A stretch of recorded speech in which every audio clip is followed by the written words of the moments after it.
Thank you very much, Drs. Miller and Kastenmeier, for this opportunity. I don't know if I've been thinking a lot about this topic lately or if it's a party last night, but I woke up for sure this morning with either GERD or type 3 achalasia. Okay, this one here. These are my disclosures. None of them will have any relevance for this discussion, but I'll start off with a little case scenario. And I know I do see some experienced POEM folks in the room and foregut surgeons. So 45-year-old female undergoes an uneventful POEM for achalasia, going home today. Are you sending them out with a PPI? Are you going to test them at some point? Are you going to just wait for symptoms to come for reflux before you treat them? Think about that. And let's say that she recovers well. All of her achalasia symptoms are taken care of. She has no more dysphagia. She's eating great. She now gains weight. BMI is 45, and she develops severe symptoms of reflux and is refractory to medical management. Now what are you going to do with this patient? And then you take that patient, you do some testing, you do verify that she does indeed have reflux, and she has pretty bad esophagitis on EGD. What are you going to do? So let's think about that as we go through these. So GERD, first of all, after achalasia treatment is defined in very different ways. There are studies that just focus on PPI or antacid use. There are studies that look at endoscopic objective findings of reflux. And then there are studies that actually measure pH. And unfortunately, one of the problems with the objective studies, the ones that look at either esophagitis or pH, is that if you look closely at those studies, it is almost impossible to get full compliance in patients coming back.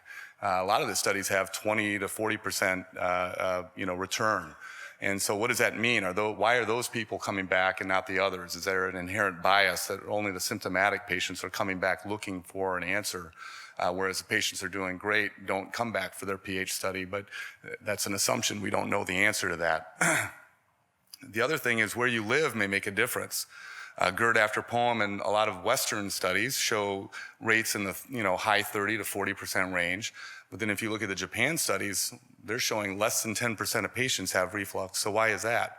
Well, I can tell you that in Japan, there aren't patients like this. That's first of all. So I think that's a problem. And by the way, I think it's a very clever use of a costume, by the way.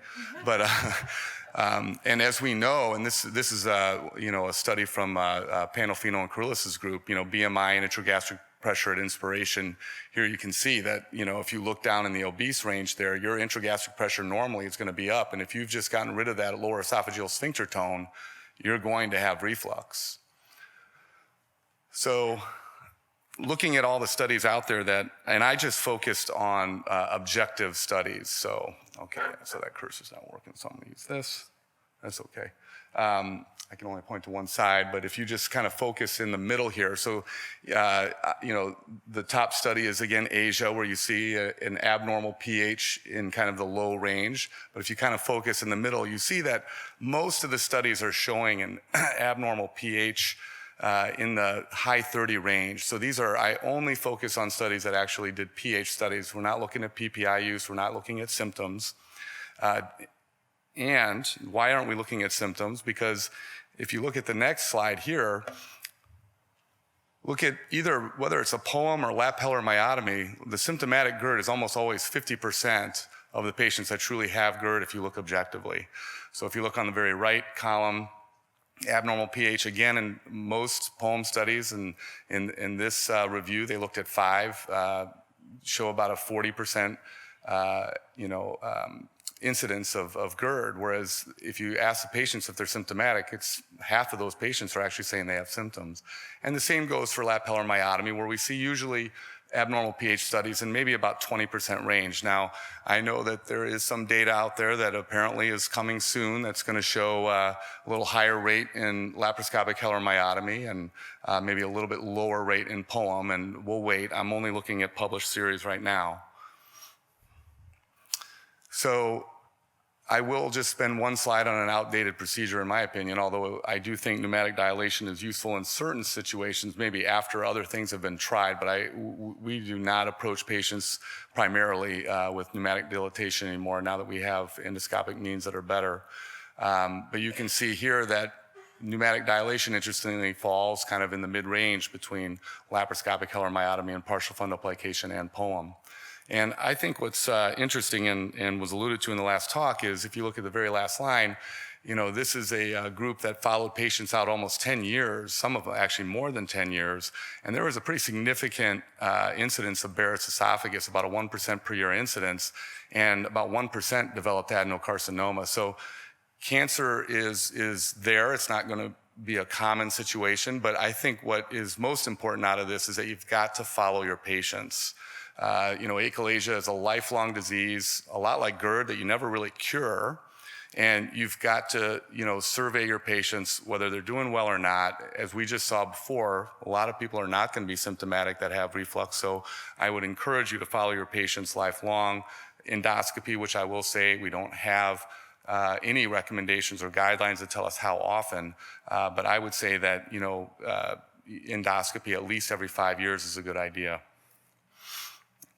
So in terms of prophylaxis, so that patient that we talked about, your patient, she's going home, she did well after the POEM. Should we put her on her PPI, or should we just wait for her to have symptoms? Should we bring her back and check pH studies? Well, there's really no data on medical prophylaxis after myotomy, or there's very minimal.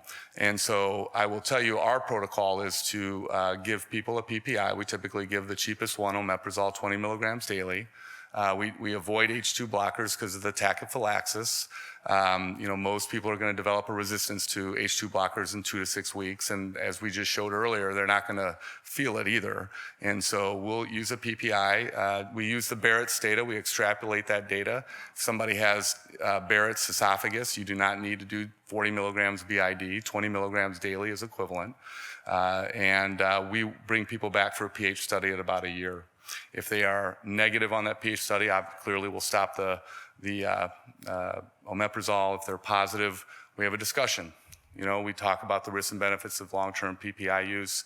We talk about alternatives such as partial fundoplications and so forth. And proton pump inhibitors, there's really no consistency, as I said, about after myotomy in terms of dosing, so I can't tell you for sure that there's been one dose over the other. Compliance is going to be an issue, as we talked about, and you've got, really to warn the patients that you're not going to necessarily feel if you have symptoms. And I really dumb it down for them, and I say, look, your nerves are not working, that's why your valve is not opening, your sphincter is not opening, but it's also going to lead to you not feeling things, and we don't, want you to develop severe esophagitis or reflux symptoms, which actually could even damage our repair, because a lot of patients who come back with recurrent achalasia symptoms, oftentimes it's esophagitis, not necessarily persistent or recurrent achalasia. I did look for, TIF has been something that's been talked about. It's an endoscopic fundoplication. And there actually now is a study out there that's been published by Tyberg and his colleagues. And they performed a TIF post-op, not at the time of the POEM, in 5 patients and had technical success. And they had all the patients at about 2 years off of PPIs. But I think, again, that's one study, one very small case series, but something that's intriguing. And then surgery, obviously, we can perform. We know a laparoscopic partial fundoplication. I think, again, it has to be made clear to the patient that that's not necessarily a very high success rate either, and be prepared.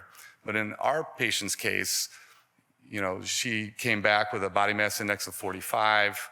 She's has severe GERD symptoms. I really think that gastric bypass would probably be the best in this patient scenario, and that's another good anti-reflux procedure, as Dr. Olendikov pointed out. So in conclusion, there's no consensus on GERD prophylaxis after myotomy. I would say that it's probably a good idea, in my opinion, to treat people and try to avoid severe esophagitis that might mimic reflux, achalasia recurrence. And so that's why we do prophylax our patients at least for a year. I do think that screening should be done in your patients, and that goes for whether you're doing pneumatic dilation, laparoscopic Heller myotomy, or POEM. I think that, as we saw in the data, these patients are at risk for reflux no matter what you've done at the time of surgery, even if you've done a partial fundoplication, which is the most that we can do for the patients at the time of surgery. There's still about 20% of patients out there that are at least that are going to have reflux. So I think they should be screened because, as we saw, they are at risk, a higher risk for malignancy. I put back in there the typical reflux rates of about 20% after Heller myotomy and partial fundoplication, about 40% for POEM, and about 30% for pneumatic dilation. And then treatment for GERD after myotomy, you have options, acid suppression as we talked about before, or endoscopic potentially, or obviously surgical treatments, which would be more the standard of care right now.